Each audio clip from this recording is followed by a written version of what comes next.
Good morning, everybody. Welcome to Trades and Gains. And in case you missed it because you were too busy trying to decide whether to buy groceries or pay your student loans this week, the jobless claims report hit early this morning. And guess what? More people filed for unemployment last week. Yay! The American dream now with 7,000 more jobless dreamers.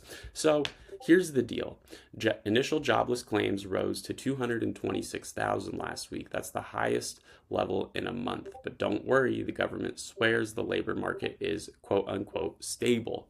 Yeah, stable like a three-legged table at a dive bar. And sure, the number doesn't sound terrifying until you remember that job creation is slowing, layoffs are taking longer to recover from, and Trump just fired the head of Bureau of Labor Statistics. Because the jobs report made him look bad, we've officially entered the dictator starter pack phase of the second Trump term. Fire the stats guy. Next up, we're going to ban calculators. But back to reality. Employers aren't panic laying off people yet. They're just not hiring either. So if you do get canned, good luck finding a job before your severance runs out and your cat starts freelancing on Fiverr. Oh, but there's always a kicker, because there is always a kicker, folks. Continued claims. The people still collecting benefits, 1.974 million. That's the highest since 2021. So yeah, we're not talking about layoffs. We're talking about a slow, painful hiring freeze. It's like economic purgatory. Not fired, not hired, just vibing on unemployment benefits. Plus 38,000 people stayed on unemployment from the previous week.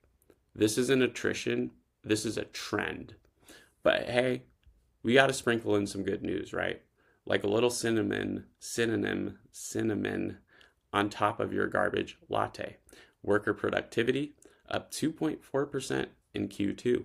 Labor costs are way down from nearly 7% to 1.6%. So we're squeezing more juice out of fewer lemons.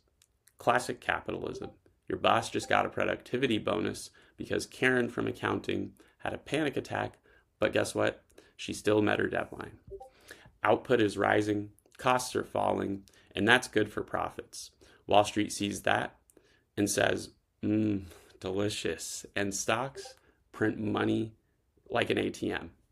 So what does this all mean for you? And what does it mean for the markets? Well, productivity is back, which equals inflation pressures are easing. Labor market is cooling, which equals the Fed might keep rates steady. But job seekers are stuck in limbo, which equals an economic drag. Trump firing the BLS chief. Well, this is giving Banana Republic vibes. The market wants Goldilocks. Not too hot, but not too cold. But right now, we're getting lukewarm porridge served by a guy with a trade war and a Twitter addiction. Investors are watching this stuff closely because if unemployment keeps creeping up and job growth stalls, sentiment shifts fast. And if you think Powell's pivot is coming soon, you might be better off waiting for Godot or an honest politician. So, where are we now in a nutshell? Jobless claims are up, fewer hires, better productivity, lower costs, and the president just fired a stat guy for doing math. America in 2025, folks. Part sitcom, part horror show.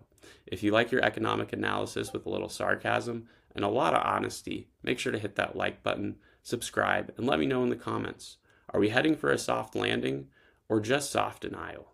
I'm Max Pitts, but cheaper. Catch you next time.